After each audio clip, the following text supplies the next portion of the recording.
आज की computer class. तो कल हमने इंट्रोडक्शन किया था माइक्रोसॉफ्ट एक्सेल का। आज उसके कंपोनेंट्स देखते हैं। जैसे वर्ड में देखे था ना कि एक वर्ड की विंडो के क्या क्या कंपोनेंट्स होते हैं, तो आज एम एस एक्सेल के कंपोनेंट्स देखते हैं। एम एस एक्सेल की फाइल को हम क्या बोलते हैं? वर्कबुक। ठीक है, तो देखो ऑफिस बटन सेम है, वही उसमें वही कमांड मिलेंगी तुमको, new, open, save, save as, print. ये आगे की लिखना ही मत बेशक, प्रिपेयर, सेंड, पब्लिश ये नहीं लिखने हैं, and close. It also shows recent open documents. ठीक है, जो रिसेंटली ओपन किए डॉक्यूमेंट्स होते हैं वो भी दिखाता है। तो इनको दोबारा चलो छोड़ो, इनको दोबारा समझाने की जरूरत नहीं है क्योंकि वर्ड में मैं बता चुका हूं इनके। Office button, quick access tool bar, title bar, जो सबसे ऊपर होता है ribbon, scroll bar, status bar. ठीक है, ये जैसे वर्ड में थे वैसे ही हैं। एक बार दिखा देता हूं फाइल खोल के। जैसे इंट्रोडक्शन वाली कल जो हमने बनाई थी वो फाइल है, इस पर राइट क्लिक किया, ओपन किया। ठीक है, तो देखो सारा वही है। सबसे ऊपर टाइटल बार होता है हमारा। ठीक है, इसमें क्या फ़र्क मिलेगा आपकी बार? नेम ऑफ प्रोग्राम जो होता है माइक्रोसॉफ्ट एक्सेल हो गया है माइक्रोसॉफ्ट वर्ड की जगह, और ये जो तुम नाम देते हो अपनी फाइल को वो है। यहाँ हो गया window controls, minimize, maximize, close. ये हो गया तुम्हारा क्विक एक्सेस टूल बार। ये तुम्हारा पूरा जिसको रिबन बोला था मैंने, रिबन के अंदर हमारी टैब होती है, जैसे होम टैब, इंसर्ट टैब। ठीक है, ऑफिस बटन मैंने बताया था कि मेरे पास विंडो 10 है तो मेरे में फाइल फाइल के नाम से दिखाएगा, और जिसके पास विंडो 7 होगी उसके पास यहाँ एक राउंड करके बटन दिखाया जाए। ठीक है, और उसको बोलते हैं ऑफिस बटन। उसको खोलोगे तो यही सब मिलेगा, save, save as, open, close, new. ठीक है, और नीचे स्टेटस बार होता है हमारा जैसे जूम स्लाइडर हो गया। ठीक है, तो चलते हैं, पुरानी चीज़ें नहीं पढ़ेंगे। स्क्रॉल बार पता ही है, अपनी शीट को ऊपर नीचे करने के लिए ये। ठीक है, स्क्रॉल बार होता है। ये चीज़ें तो थी वहाँ तक जो वर्ड में सेम कंपोनेंट्स थे। अब चलो, एक होता है नेम बॉक्स, जिसको हम एड्रेस बॉक्स भी बोलते थे, जो मैंने कल बता दिया था, जहाँ पे एड्रेस दिखाता है किसी सेल का। जैसे हम इस सेल पे हैं तो इस सेल का एड्रेस क्या है, कहाँ दिखाएगा? नेम बॉक्स में, H9। इसको एड्रेस बॉक्स भी बोल देते हैं। ठीक है, अब चलते हैं आगे। उसके बाद formula bar shows the formula applied on a cell. इस चीज को तुम कल समझ जाओगे, वैसे बता देता हूं। देखो ये FX लिखा हुआ है ना, ये वाला जो बार है, ये वाला जो बॉक्स है, ठीक है, बार बोल लो, बॉक्स बोल लो, इसको बोलते हैं फॉर्मूला बॉक्स। ठीक है, ये क्या दिखाता है कि किस सेल के ऊपर कौन सा फॉर्मूला लगाया हुआ है। कल हम अपने फॉर्मूला और फंक्शन वाला टॉपिक करेंगे, तब तुमको ये चीज समझ में आ जाएगी। ठीक है, आज के लिए सब ये याद रखो कि इस बॉक्स को क्या बोलते हैं? Formula box. उसके बाद आ जाओ रो हेडिंग्स, कॉलम हेडिंग्स। इनको बोलते हैं रो हेडिंग्स, 1, 2, 3। ठीक है, ठीक है, तो पूरी रो को सिलेक्ट करने के लिए क्या होता है, उसकी जो हेडिंग है उसके ऊपर क्लिक कर दो। ठीक है, ऐसे जैसे मेरे को 5वीं रो पूरी सेलेक्ट करनी है तो मैं 5 पे जाऊंगा। ठीक है, और जब ऐसा वाला एरो आ जाएगा ऊपर तो लेफ्ट क्लिक कर दूंगा, पूरी रो सेलेक्ट हो जाएगी। ठीक है, लेकिन ये ध्यान रखना है कि जब ऐसे वाला एरो आए तभी क्लिक करना है। ठीक है, और कोई जैसे ऐसा सिंबल आए तो क्लिक नहीं करना है। ठीक है, ये रो का जो हाइट बढ़ाने के लिए होता है। ठीक है, ये भी समझाऊंगा आगे, लेकिन फिलहाल के सिर्फ इतना याद रखना है कि ये होती हैं रो हेडिंग्स और ये होती हैं कॉलम हेडिंग्स। ठीक है, तो किसी भी कॉलम को पूरा सेलेक्ट करना हो तो क्या करोगे, उसकी हेडिंग पे जाके जब एरो आ जाए तो ऐसे कर दो, कॉलम पूरा सेलेक्ट हो गया। ठीक है, तो रो हेडिंग, कॉलम हेडिंग होगी। उसके बाद हमारा एक सेल है, एक एक्टिव सेल है, एक है सेलेक्ट ऑल बटन। ये तीनों देखते हैं। देखो सेल तो क्या होता है, ये कोई भी सेल हो गया। ठीक है, ये एक सिंगल सेल है जिसका एड्रेस है F5। ठीक है, फॉर्मूला इस पे अभी कोई लगा नहीं हुआ है इसलिए एम्प्टी दिखा रहा है फॉर्मूला बार में। ठीक है, तो ये तो हो गया सेल। सेल की डेफिनेशन क्या थी? Intersection point of column and row, यानी कि जहां पे एक कॉलम और रो आके मिलते हैं उसको सेल बोलते हैं। ठीक है। It is the smallest unit of worksheet. Worksheet की स्मॉलेस्ट यूनिट होती है सेल। ठीक है। जैसे एक घर है, घर किससे बनता है? ब्रिक से, ईंटों से। तो एक घर की स्मॉलेस्ट यूनिट क्या होगी? ईंट। उसी तरह एक वर्कशीट की स्मॉलेस्ट यूनिट क्या होगी? सेल, क्योंकि सेल से ही तो मिलकर एक वर्कशीट बनती है। ठीक है। अब था एक्टिव सेल। अच्छा, एक्टिव सेल वो होता है जिस सेल पे हम काम कर रहे हो। जैसे फिलहाल एक्टिव सेल कौन सा होगा? बताओ देख के नेम बॉक्स में। F4। जिस सेल के बॉर्डर ब्लैक हो, ठीक है, इसका मतलब हम उस सेल पे हैं। ठीक है, इसका मतलब हम उस सेल पे काम करेंगे। जैसे अब मैं इस सेल पे हूं तो ये एक्टिव सेल हो गया, यहाँ पे हूं तो ये एक्टिव सेल हो गया। यानी कि जिस सेल पे हम काम कर रहे हैं वो है एक्टिव सेल, जो सेल हमने अभी एक्टिव कर रखा है। और एक्टिव का कैसे पता लगेगा? उसके बॉर्डर जो हैं ब्लैक हो जाएंगे, ब्रॉड। अब सेलेक्ट ऑल बटन, ये देखो पूरी वर्कशीट को सिलेक्ट करना हो तो यहाँ पे देखो।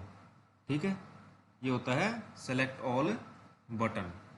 ठीक है, देखो पूरी शीट ब्लू में आ गई ना। ठीक है। और डी सेलेक्ट करना हो तो अंदर कहीं भी कॉलम पे, जैसे ये तुमने पूरा सिलेक्ट कर ली थी शीट, अब कहीं भी मैं क्लिक कर दूंगा तो डी सेलेक्ट हो जाएगी। ठीक है, ये हो गए कंपोनेंट्स। अब चलते हैं आगे, तो चीजें करके देखते हैं। हाँ, एक चीज बहुत इंपॉर्टेंट है, कई बार क्वेश्चन आता है, डाटा टाइप्स।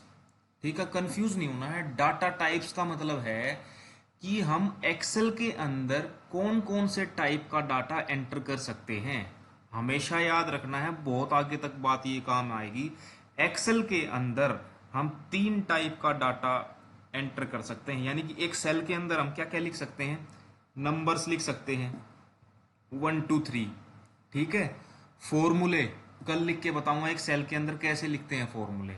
ठीक है। और थर्ड, लेबल्स। लेबल्स का मतलब कुछ नहीं है, कंफ्यूज नहीं होना है। किसी को लेबल नहीं लिखना तो लेबल की जगह यहाँ पे टेक्स्ट लिख लो, यानी कि ABCD। तो हम क्या क्या लिख सकते हैं? ABCD लिख सकते हैं। ठीक है, टेक्स्ट। नंबर लिख सकते हैं 1 2 3। और थर्ड टाइप फॉर्मूला। फॉर्मूला मैं कल बताऊंगा, कल हमारा टॉपिक है सिलेबस में, देखना। ठीक है। तो इसके अलावा चौथे टाइप का डाटा हम एंटर नहीं कर सकते एक्सेल में, सिर्फ 3 ही। या तो नंबर लिखेंगे, या फिर ABCD लिखेंगे, या फॉर्मूले लिखेंगे। ठीक है। ये वही चीजें पुरानी, कैसे एक new creating a new workbook, कैसे वही शॉर्टकट Ctrl+N, या फिर ऑफिस बटन में जाके न्यू। ठीक है। Entering data in the worksheet, data कैसे एंटर करते हैं?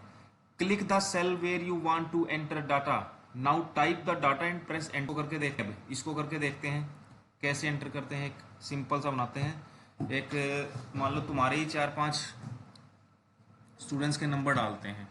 ठीक है। तो यहां मैं लिखता हूं, देखो कैसे एंटर करना होता है। जिस भी सेल पे एंटर करना है पहले उस सेल पे जाएंगे। ठीक है। कैसे जा सकते हैं? सिंपलेस्ट तरीका है, जो कीबोर्ड में एरो होते हैं ना, ऊपर नीचे दाएं बाएं, उससे कहीं भी हम घूम सकते हैं, देखो। ठीक है। या फिर माउस से उस सेल पे लेफ्ट क्लिक कर दो। जैसे सबसे पहले मैं ए पे आया, सेल पे। ठीक है। और लिखना शुरू किया, यहां लिख दिया मैंने नेम। ठीक है। लिख दिए मैं, यहां लिख दिए मैंने सब्जेक्ट के नाम, इंग्लिश, हिंदी, मैथ्स। ठीक है।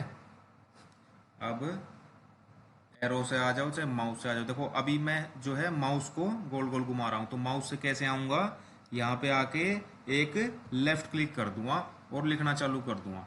जैसे नाम कैसे लिखें? चलो ये लिख देते हैं काजल। फिर जो कीबोर्ड में नीचे वाली एरो है उससे नीचे आओ, फिर लिख दो पायल, फिर लिख दो एकता। ठीक है। फिर लिख दो दीपक। ठीक है। चलो अभी वैसे एग्जाम्पल है तो 4 ले लेते हैं, कुछ भी नंबर दे दो, 10। और जो अगली वाली एरो होती है कीबोर्ड में उससे आगे चलते रहो, 10 15 20। अब नीचे आ जाओ, अब लेफ्ट में आ जाओ।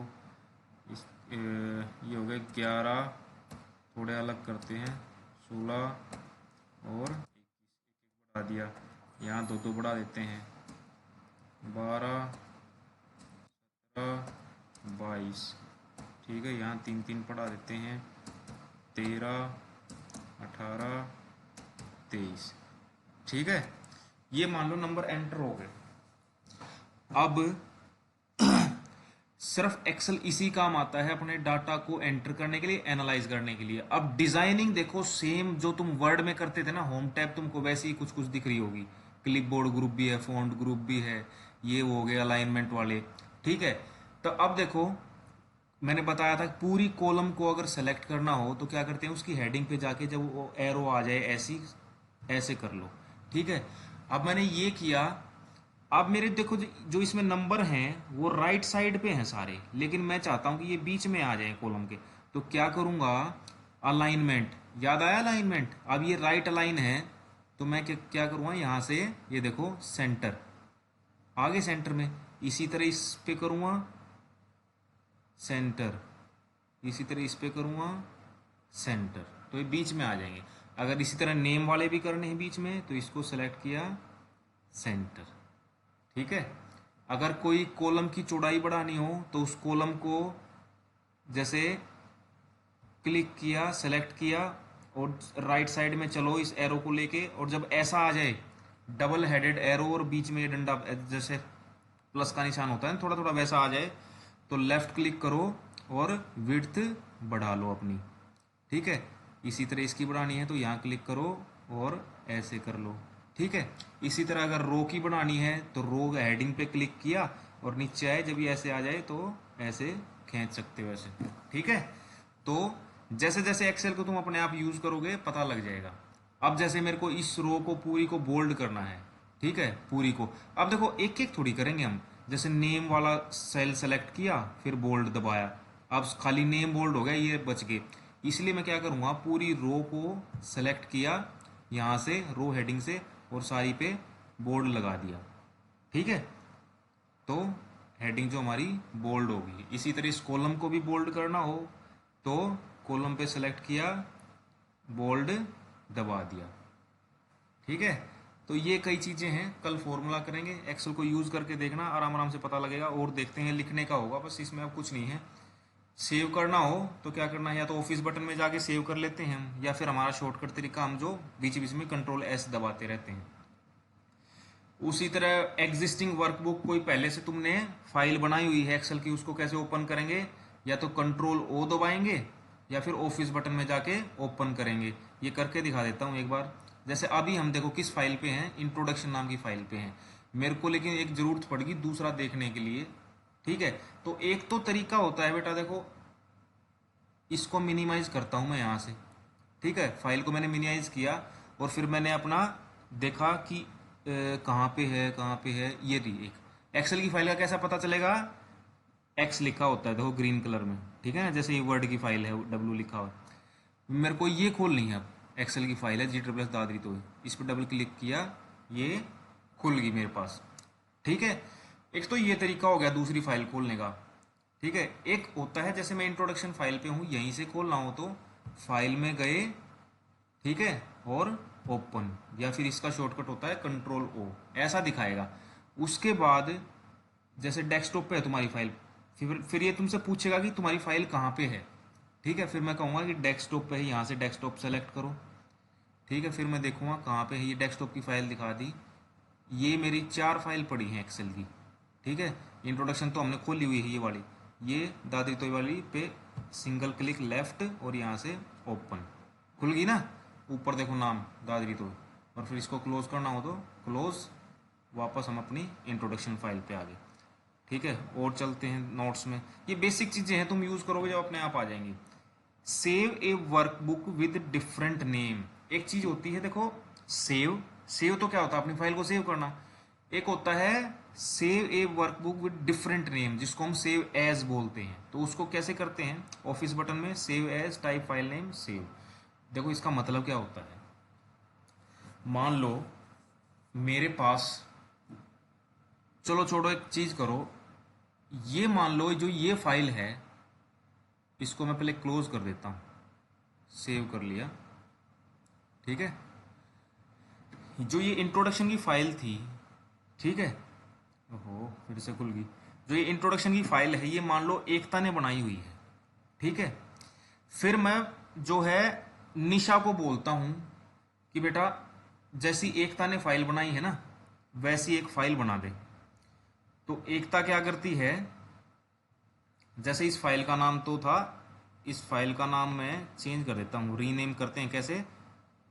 राइट क्लिक, रीनेम, और जो लिखा हुआ है उसको बैक से मिटा दो और AKTA, ठीक है। अरे ठीक है, देखो ये एकता ने फाइल बनाई थी अपने नाम से, एकता नाम से, जिसमें उसने कुछ स्टूडेंट के डाटा एंटर किया हुआ है। फिर मैं निशा को बोलता हूँ, निशा अब तेरी बारी है, तू करके दिखा। निशा क्या करती है, अपने दिमाग का इस्तेमाल करती है और क्या करती है, इस एकता वाली फाइल को खोल लिया, और फिर क्या करती है, फाइल पे जाती है, सेव एज, ठीक है, और एकता का नाम हटा के निशा कर देती है और डेस्कटॉप पे ही सेव कर देती है और यहाँ सेव बटन दबा देती है, ठीक है।